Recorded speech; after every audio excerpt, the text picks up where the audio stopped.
Please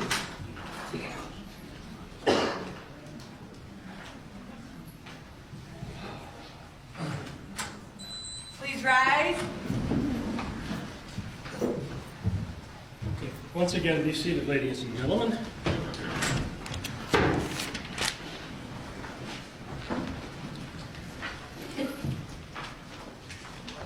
Okay, ladies and gentlemen, once again, I thank you for your patience.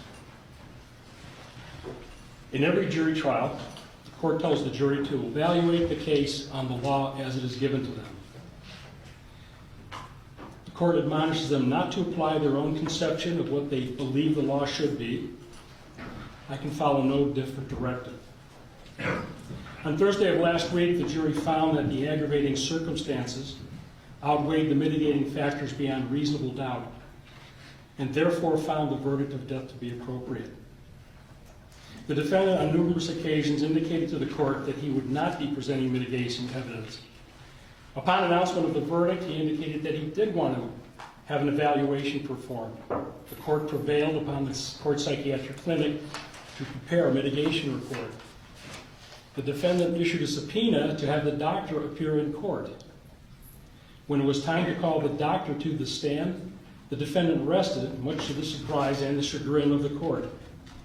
A sidebar conference was held, and the defendant, acting pro se, stood fast and rested. Thereafter, closing arguments were heard, and the jury charged. The jury verdict was returned and read.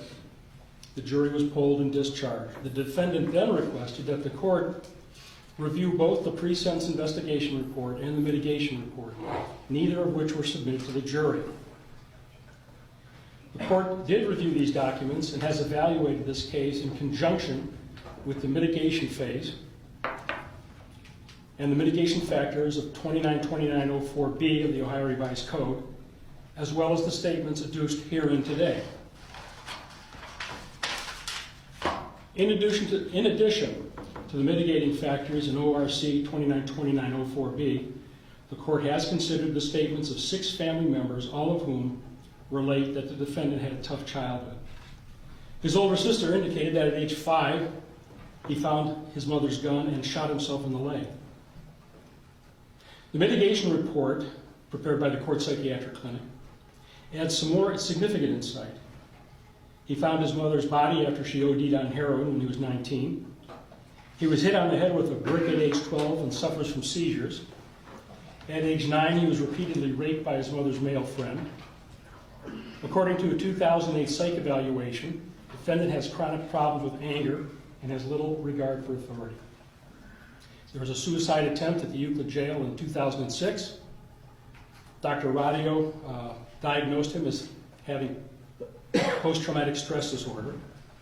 And finally, a 2018 evaluation at the Moritz Forensic Unit at Twin Valley Behavioral Healthcare observed the defendant interacting appropriately and logically with staff and others.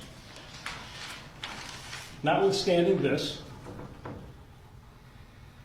these mitigatory observations, the court, after carefully weighing the statutory mitigation elements, the testimony of the defendant's witnesses, the unsworn statement of the defendant, and the pre-sentence report and psychological evaluation report, the court finds that the aggravating circumstances do outweigh the mitigating factors with proof beyond reasonable doubt.